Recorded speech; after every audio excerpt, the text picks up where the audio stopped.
Hey there, and welcome to the Agentic Voice Podcast. My name is Kristen Ruiz, and I'm here with my co-host, Dr. Geneva Main, and our special guest for today, Ruchi Kapila. In today's episode, we are discussing trauma, neurodivergence, boundaries, agency, and self-care.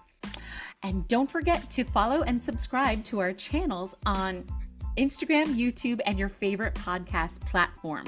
And drop us a note. Let us know what you'd love to hear more about. You can email us at info@theagenticvoice.org. So let me introduce you to today's guest. Ruchi Kapila is a neurodivergent and non-binary speech-language pathologist, NCVS-trained vocalist, and a voice teacher. Ruchi also founded Kapila Voice and Speech Services in Hayward, California, focusing on trauma-informed and gender-affirming voice care across the lifespan. Ruchi is a presenter, educator, and panelist, and the co-creator of the Hindsight Project podcast, interviewing Black and Brown, TGNC, and queer activists and artists. Ruchi is also a founding member of the Trans Voice Initiative, parliamentarian for LAGASP, and is a member of the Disability Caucus, advocating for inclusion and service to professionals and students with disabilities in speech-language pathology and audiology. So Ruchi, thank you so much for being here today. Thanks so much, Kristen. I really appreciate it. Awesome. So before we jump into the nitty gritty of our conversation today, we usually start with our first segment, which is... So before we jump into the nitty gritty of our podcast today, we usually start with our first segment, what's new and what's good. I'm going to invite you, Ruchi, to share with us what's going on with you professionally, what's going on personally. What do you want to share with us? Professionally, there's a lot of good. I would say I just got interviewed for Marketplace Mornings for NPR by Nova Safo, which was like the first time to be like more of on a national platform for like radio, which was really cool. And so that was awesome. We're also gearing up. I'm waiting to confirm dates, but we're going to have a gender voice training along with Kevin Dorman of Prismatic Speech Services from Trans Voice Initiative, which you mentioned, and we'll be having a training with AC Goldberg probably at Mass Eye and Ear Institute in November of this year, and we're going to be redoing our well-received gender voice training at CU Anschutz with Marie Jeté and Jen Leon January of 2025. So those are a couple of things that I'm really excited about professionally. Personally, life is just good. You know, I'm doing an opera chorus for Dido and Aeneas, and I'm singing tenor in the chorus, which is great. Keeping up my sight reading skills. Haven't really done much stage work, and so I've just been happy to keep pretty good work-life balance, all things considered. Ruchi, when you talk, I'm just like overwhelmed, really, because I know you keep up a pretty active calendar, and sometimes, you know, when I do get to go through your social media and see, you know, the things that you've done or the things that are coming up, I'm just like, I could not manage that workload. I don't know how you do it. I can't manage it either. I just keep saying yes. And then I say, oh, you know, and next year is the year that I'll take, you know, I'm going to take a step back, and then I can't. Like there's just been, it never ends. So, I mean, I play by the improv rules of yes and I will pay the price for it eventually, and I will tell you all about it when the time comes. Yeah, I mean, when I was doing it, when I was keeping a workload like that, I was like, this is for a season, and I knew there was an end coming.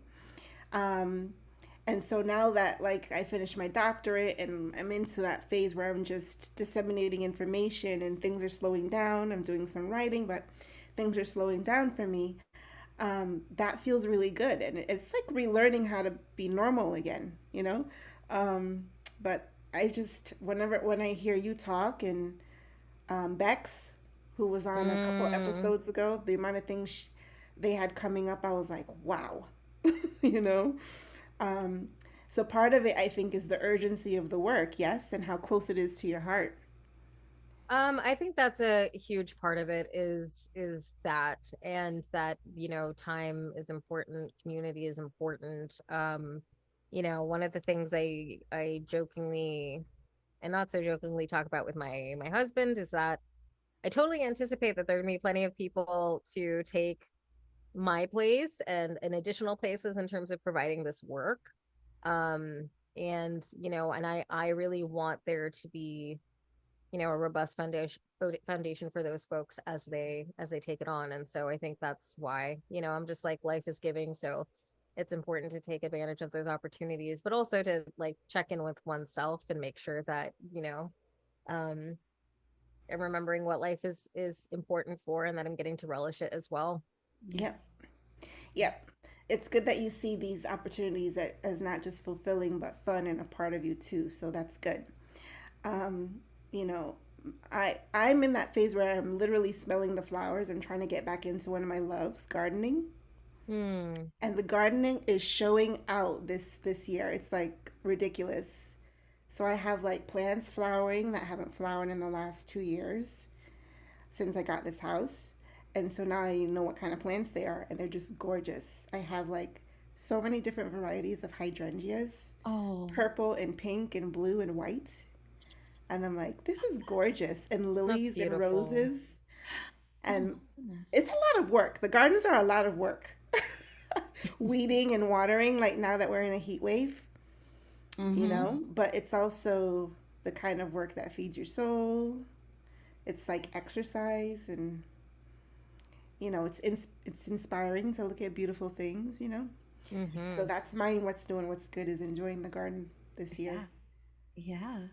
And what about you, Kristen? Well, I love that you brought up the gardening. I got one of those vertical towers that you can plant like, 40 different plants in. So I tried strawberries for the very first time, and the flowers became strawberry, like they're actually turning pink. There's one that I could pick, but it's so perfect looking, I want to just leave it. So I'm getting a lot of joy from that as well. And I did better weeding back in the beginning of the month. Right now, it's a little out of control, so I've got to get out there again. But I think one of the things that we're celebrating is next week we're gonna sneak away for 4 days. My husband and daughter and I are gonna go up to northern New York. We're gonna head to the Finger Lakes. So we're gonna go to like Nice. Watkins Glen and kind of play Nice. around with wine country. Alyssa's never been to Niagara, so we're gonna spend one day there just so she can at least see it. But we're just looking forward to some time away, shake off some of the cobwebs, get some new ideas, and then come back. So that's what I'm celebrating. And did she enjoy her first year of college? Yes. Oh my goodness. Yay. Yeah. I did tell her I've never heard anybody say their freshman year was their favorite. So she had, it was a big learning curve for her. So there were some definite challenges, but she did really well. We're really proud of her. And biggest thing is that it's fun to hear her when we're in conversation, she'll bring in some of the things that she learned. So I'm like, oh, it's getting integrated into how she perceives the world and herself. So that's the stretching that we like to see. So yeah, it's been great. Okay, now for the main event. We've got experience, strength, and hope with Ruchi. And Ruchi, tell us a little bit about your background a little bit. How long have you been in SLP? Tell us about your singing voice work, and then we'll get into a little bit more fine detailed. Sure. I graduated from Cal State University, East Bay, which is in Hayward, California, in 2016. So I did my fellowship in Southern California, and then got licensed, certified, all of that jazz in 2017. So that's how long I've been practicing, which is, you're gonna make me do math while I'm recorded, right? That's been what, 7 years, I guess, technically 7 to 8 years, I guess, doing clinical practice. And then with regard to singing work, I feel like I did, voice teaching, voice coaching prior to becoming an SLP, um, informally with some voice classes. And but I've been singing, I would say off and on since age 9, 10. Wasn't really serious until age 12, because that's when we started having, like all region and all state choir competitions and solo and ensemble. And so once you add, that little bit of pressure, then I was just like, okay, there's something to organize my training around. Hmm. So I've been singing about that long, in terms of my own like voice history, I guess. Yeah. And we always like to ask people who've like transitioned or have their foot in both worlds, what made them choose one or the other. So, you did singing for before you got into speech pathology. What made you decide to do speech? So, long story. Okay. Um, I would say that, and I think this gets into a lot of the focus that your podcast covers, which is great. I think overall, growing up, like I had some pretty inconsistent kind of instruction with regard to singing. So, I felt very close to my first voice teacher who was in Lubbock, Texas. And she was wonderful. And then I but I still kind of struggled with performance anxiety and things like that. Once I finished high school, I was just like, okay, my family's all medicine. So my dad's like a gastroenterologist, a GI specialist. My mom was an internist. My brother was doing his either fellowship or continuing to do residency at that time in Texas. And so there was a lot of pressure for me to go into a medical like coded career, which, they're South Asian, big surprise, right? But there was also, I had like such a pull of like, when have I gotten to spend time doing what I wanted to? I was doing all of these STEM related coursework in high school as in terms of AP classes and everything to be pre-med focused. And I had to make a decision about like, okay, well, I'm using some of my electives for science. So I have to choose between choir and theater. And so at that time, as a high school student, I was like, okay, well, I'll go with choir because like more likelihood that I'm going to get to sing whatever just based on my voice and not my appearance or whatever, because typecasting was, especially at that time, and it continues to be like kind of an issue. So I was like, okay, choir. And then I was like, I want to spend all my time learning about my voice. I had kind of a good year in terms of my singing.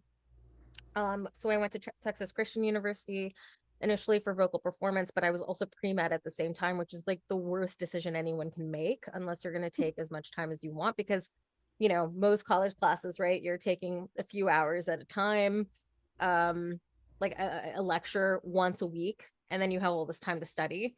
Whereas when you're in music school, as Kristen, you probably know, like you're basically in class 8 to 5, 9 to 6, like it's like a full-time job of like every little, Rehearsals ensemble rehearsal, you're in master classes, you're this, that, or the other, and those have like minimal credits. So I had to do both of those things.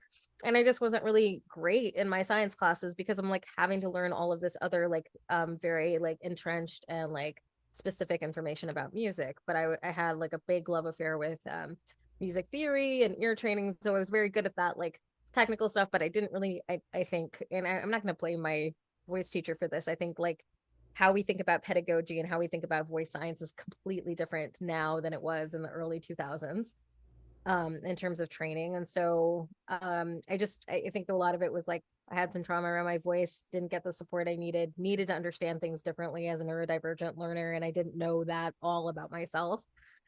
There was gender stuff in there as well. So long story short, I moved to San Francisco Bay Area kind of on a whim. Like I was visiting my brother for spring break of 2018.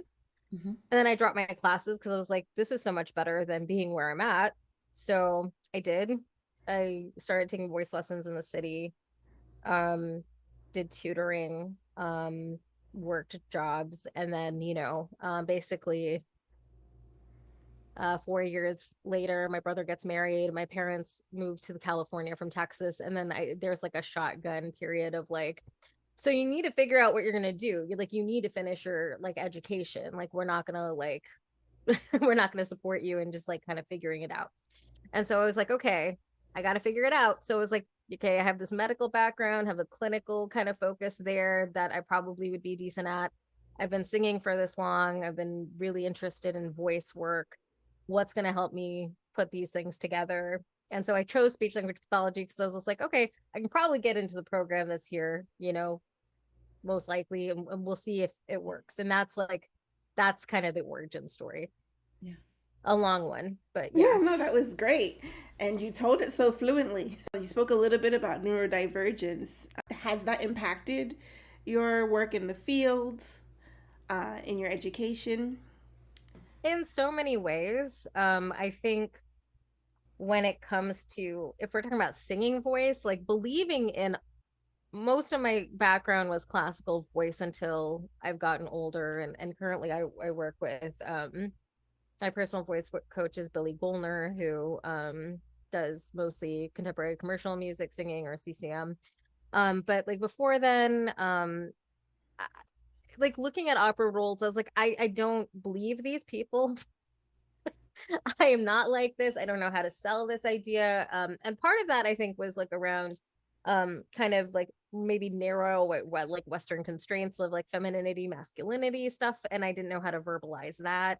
And so I think you know, I still question to this day whether neurodivergence is something that also impacts the way that I see gender, the way that I see performance, what I consider authenticity in performance, what, you know, and how does that intersect with my voice and what feels, you know, what feels authentic for me as a performer. I'm still figuring that out. So I think that in the singing realm really impacted me, as well as like there's so much like let's say figurative language and metaphorical language that people use when we're talking about vocal targets.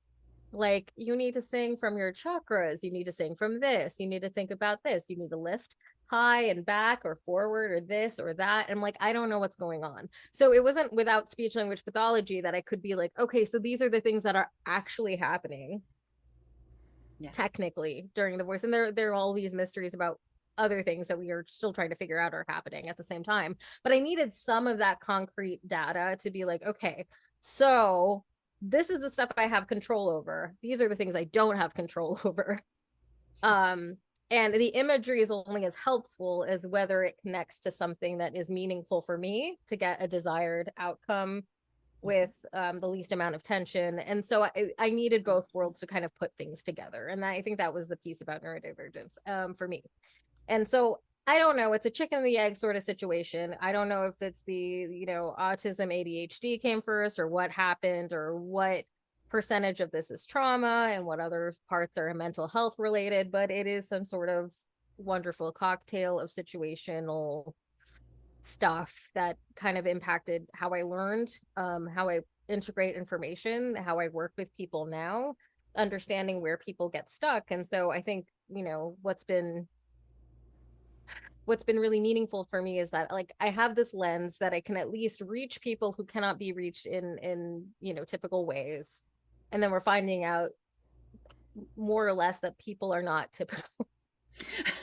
And either they're really good at hiding how typical or not typical they are, or they really can't.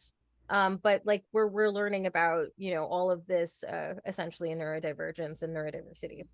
I really like that you brought up trauma and its sequela as a type of neurodivergence. You know, and when you start to really think about the numbers of people who are impacted by trauma or directly experience adversity and trauma, then you begin to wonder who exactly is neurotypical, you know? Yeah, it's very, very true. And I think we don't even understand what this is something I talk about with Rachel Dorsey all the time, one of my really good friends who's the autistic SLP on Instagram and so on and so forth. She and I often talk about like we don't even know what neurodivergent communication looks like in the absence of trauma, because everything is so interconnected.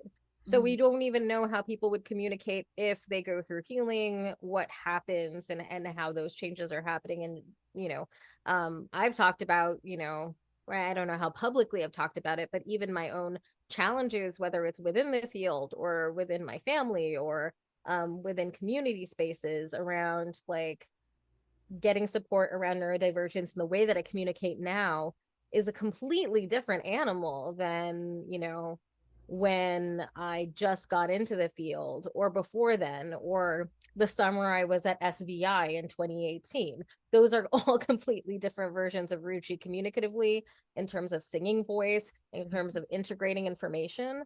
And I can't not be guided by that own personal experience and seeing what that looks like over time. But yeah, I will say being neurodivergent and being an SLP and an SLP training really sucks. People just think that you don't want to do things the way that they want to do them. And I'm like, well, I have issues with how you do things. I also but I don't have a way in the power differential to tell you I have issues with the way you do things. This could actually be done better. These are all the ways that you're missing things.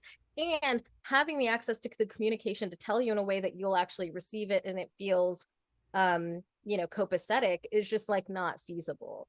So I just like kind of stewed in anger and resentment for probably most of my training clinician period of my life. Mm. And do you think agency, because this is something that, is a really big part of this podcast, is this discussion around agency. Do you think agency would have facilitated your more positive experiences in your education? Well, this is what I have to ask you about agency. Does agency come from me or does agency come from the environment? Because I felt Ah, pretty agentic about my ideas. I just don't think they landed very well. And then I was super autistic and I was like, you don't want me to tell you what's wrong so you can make things better? La gasp, but not like the organization, just LEGA. so that's a really good question. That's a really good question. Mhm. So I think the two sides of the coin are agency and autonomy. Mhm. Autonomy is something that we all want and desire. I think agency is something that's facilitated. It's empowered through the environment.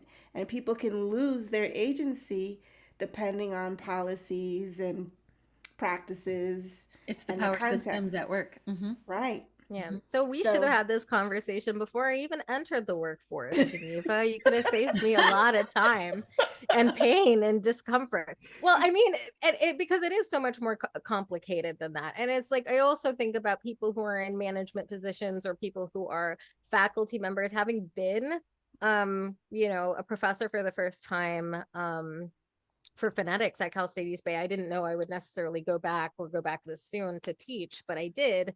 And I was like, there are a lot of things I learned about like the stuckness of it, where like if there's a time limitation, you're putting things together, students may not respond to you favorably, or they kind of think that you exist to create this ideal coursework. And you're like, I'm learning in this period of time. There was crunch time. I was putting things together.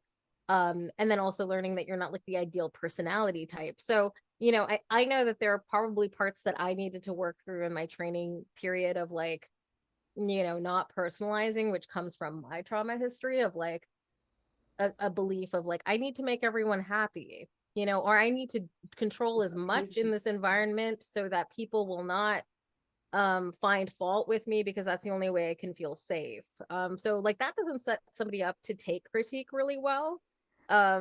If those were the expectations put up on someone. But then I also say like I also had to, as a professor, to be really sensitive to the fact that like things are just not going to land well with certain people because of where they're at time and the trauma that they might be experiencing as students and training clinicians in that moment.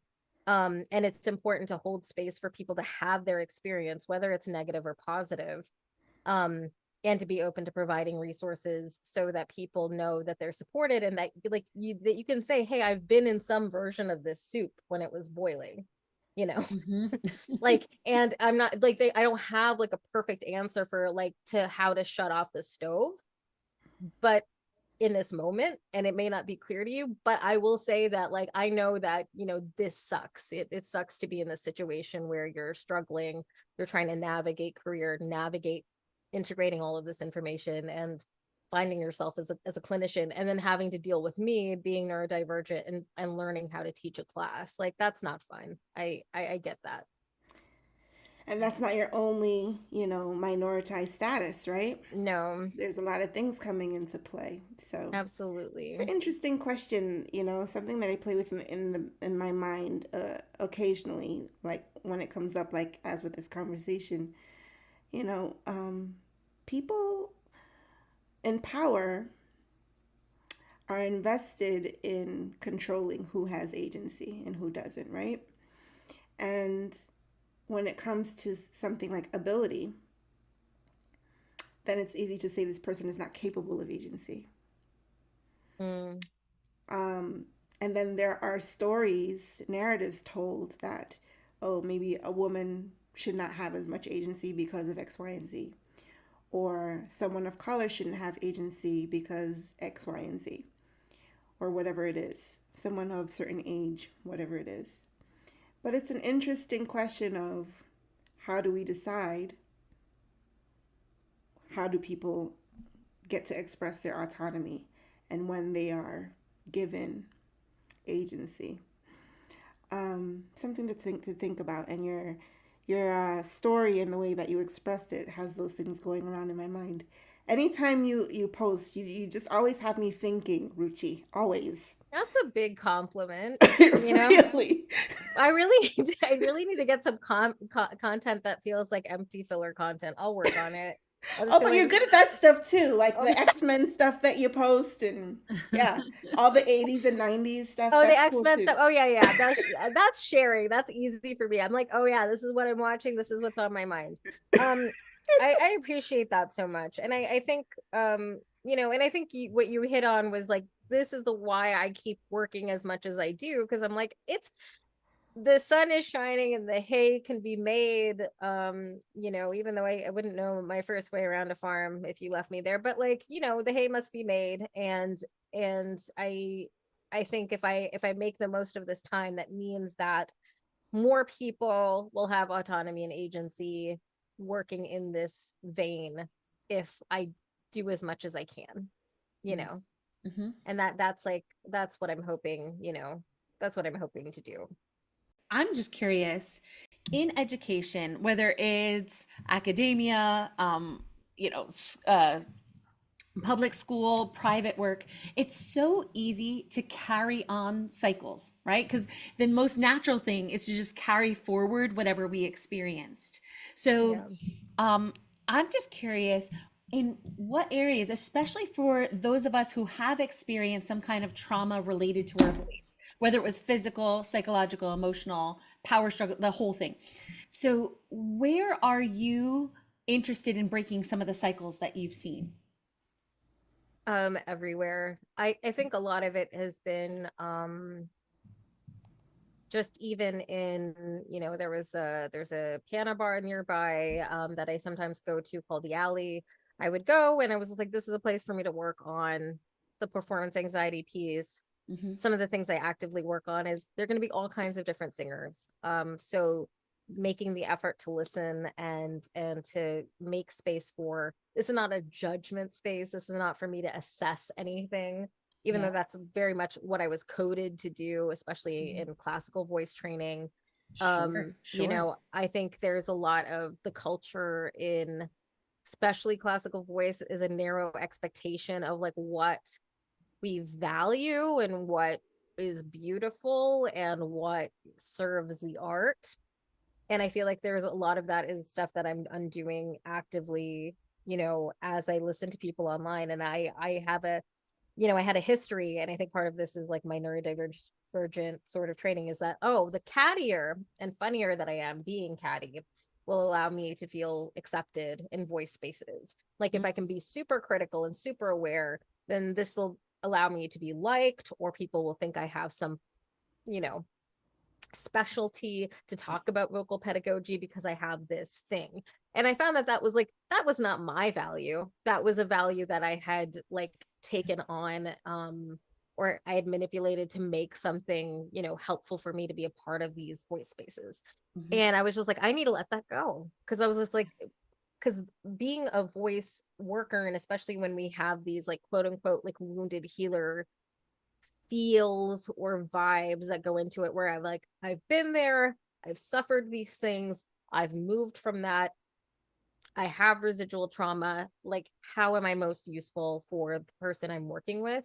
Mm-hmm. Is really meeting them where they're at, recognizing that the voice and the expression, no matter what, shape, form it comes into you, to your office, your virtual space, whatever, what have you, it has inherent value. Yes. And that we don't get to assign or take away value from that voice and its existence. And then that really allows us to really appreciate the instruments, that people come in with.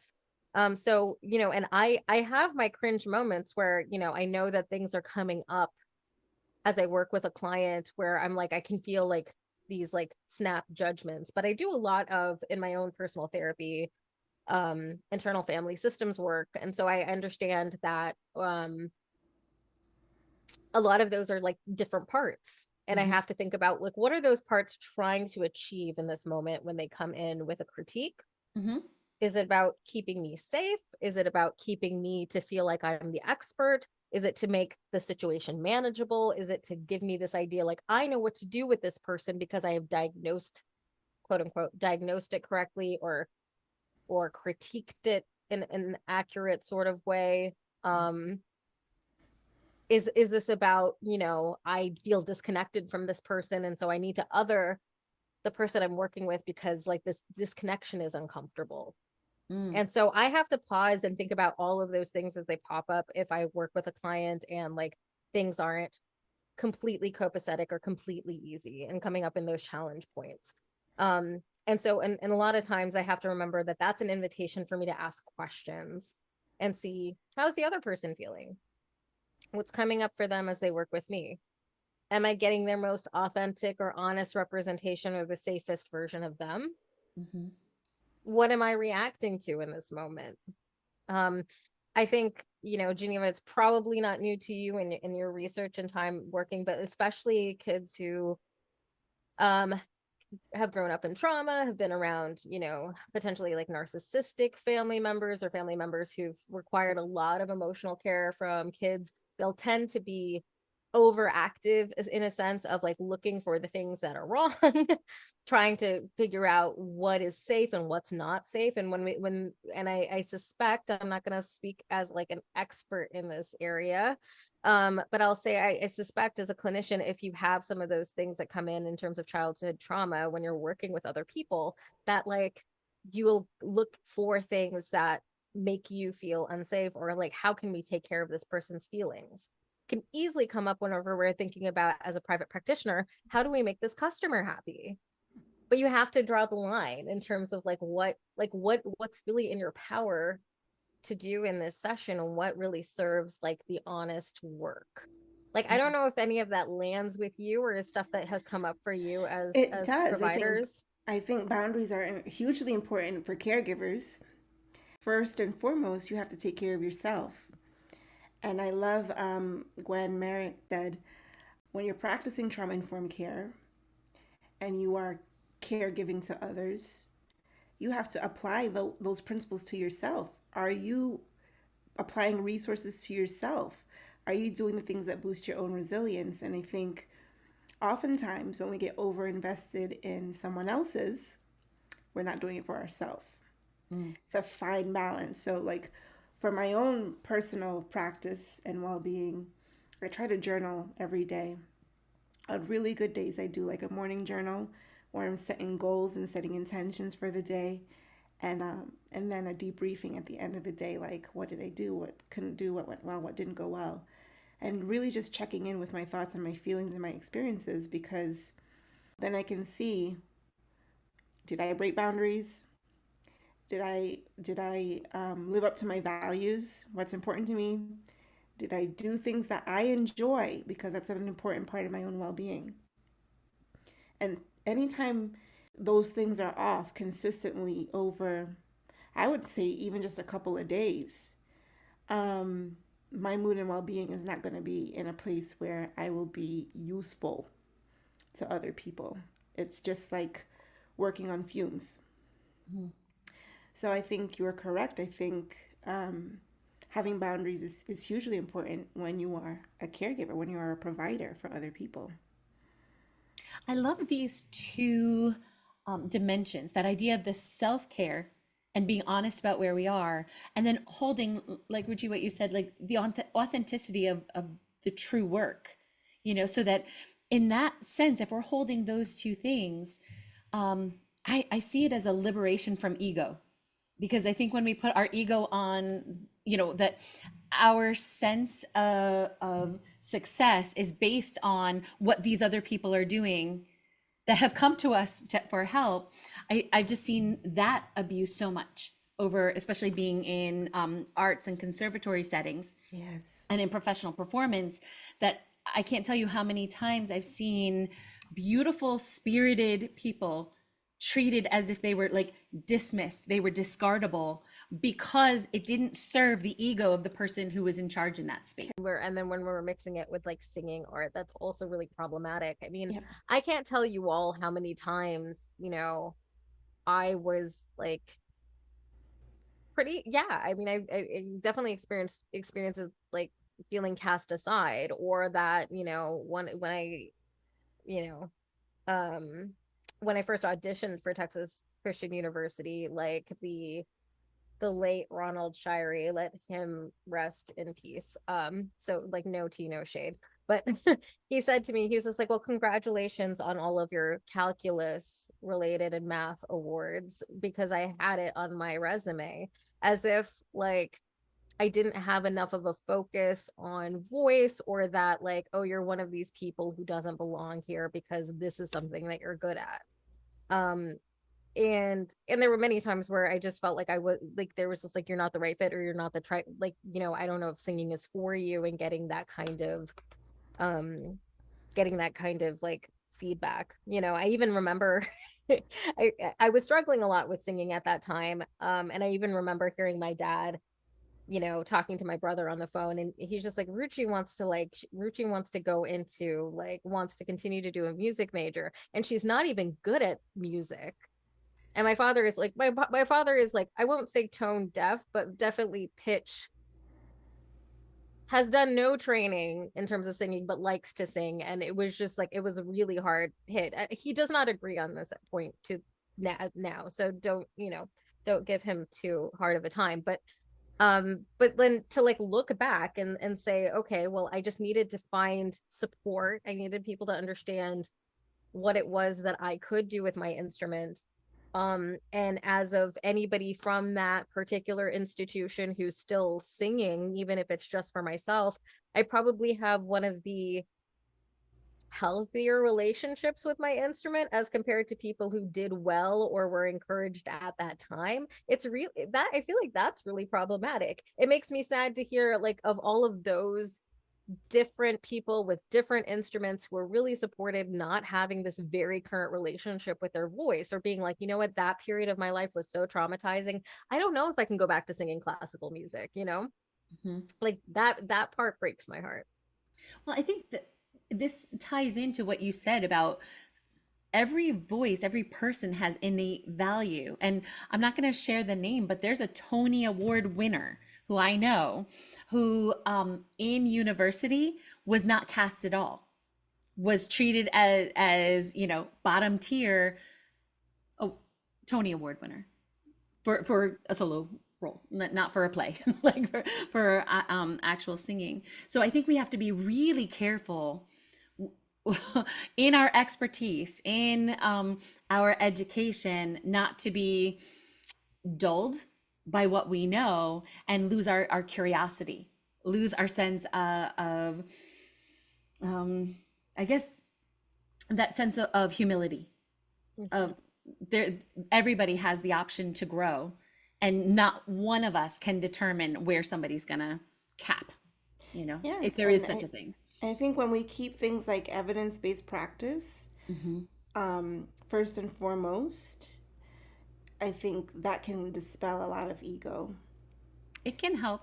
Yeah, because then you're remembering that, okay, yes, we use a lot of things that are researched and scientifically based for sure, but we also have to take in the client or family perspectives. It's not just about what we think is best, you know? And that is very much a legitimate part of evidence-based practice. So in this section, we like to feature an agentic practice where we can help our listeners explore increased vocal agency in their own experience with their voice or in their practice. So, Ruchi, do you have anything that you'd like to share with us? Sure. I will go for, this is going to be super basic because, you know, I want things to feel very comfortable for folks. But every time, primarily who I work with are trans and gender diverse or trans and gender nonconforming folks who come in with varied voice history. Some of them are performers, some of them are not. And so what I like to do is I really like to frame breathing as something that feels accessible to everyone. And my favorite way to talk about breathing, and maybe we'll do a little bit of voice stuff here and there as well, is I like to ask people to picture their favorite animal and pretend that they are outside. We do some visualization about like feeling the breeze, feeling the warmth, like not being concerned about what clothes they're wearing, what they'd be fitting into, but thinking about this animal and how does this animal breathe and take space and not really worry about who else is there, you know? And so for some people, that might be a cat, a bear, you know, a capybara. I'm just thinking of random mammals. Birds are a big one. And so I often have people go into this visualization, close their eyes, to their comfort level. They can map or use their hands to kind of palpate different parts of the torso and just bring awareness to what does that breath feel like? Where does that breath focus? You know, where do you feel expansion? Is it in the sides and the obliques? Is it in the lower back? Is it in the lower abdomen? Do you feel any movement in the upper chest? How does your neck or how do your shoulders feel? Where do you notice tension? Where do you notice contraction? Sometimes we'll go into, as they get comfortable with this breath, we might go into a hiss just to see what it feels like whenever you have that pressure, which is not anything uncommon.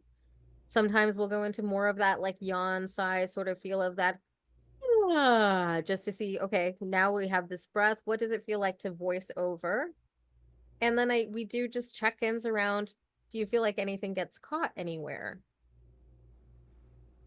Does this feel different or the same to you? And then I usually, you know, for me, in terms of agentic practices, a lot of this for me is always checking in, trying out. I always frame any of the voice exercises that we do as throwing darts. And so this might be something where, you know, I pull in something from, you know, Walt Fritz and manual therapy and doing some tongue manipulation. It may be something where we're working a little bit more with the jaw. It may be something where I'm like, oh, let's bring in like a character voice or something that feels comfortable to you to approximate. But I always start out with, I think a lot of people are like, you know, diaphragmatic breathing is great, but it also is not something that's like necessarily easy to integrate into, just like the actual functional context, whether it's speaking or singing in this traditional way. But I think in terms of the foundation, it's really important for people to build their relationship with their breath first. Not in a way of like, you need to breathe in this way with your shoulders in this way, but more that they get to recognize without judgment and without external expectations that they can navigate breath and closure on their own terms. So it's up to them if they want to inflate to a certain degree or not, whether they want to do a glottal stop or not, but having a volition in terms of how they approach breathing and initiating sound. And like, I love to break it down that way. Nice, Ruchi. Thank you for that. I love Mindfulness that. and breathing. Geneva, did you have a favorite animal? Favorite animal? Nothing came to mind, no. I kind of love this because my favorite is an alpaca, and they're known for being sassy and not caring. And immediately my breath freed up even more. You know, didn't Yeah. even realize. So this is great. I'll be playing around with this for sure. Thank you. I'm so glad. Okay, in this episode, we discuss trauma, neurodivergence, boundaries, agency, and self-care with Ruchi Kapila. If you enjoyed today's content, I encourage you to subscribe to the Agentic Voice Podcast on your favorite platform. And don't forget to leave a review or comments so that we know what you like to hear more of or any critiques you'd like to share. Your engagement helps our podcast grow. Until next time, take care.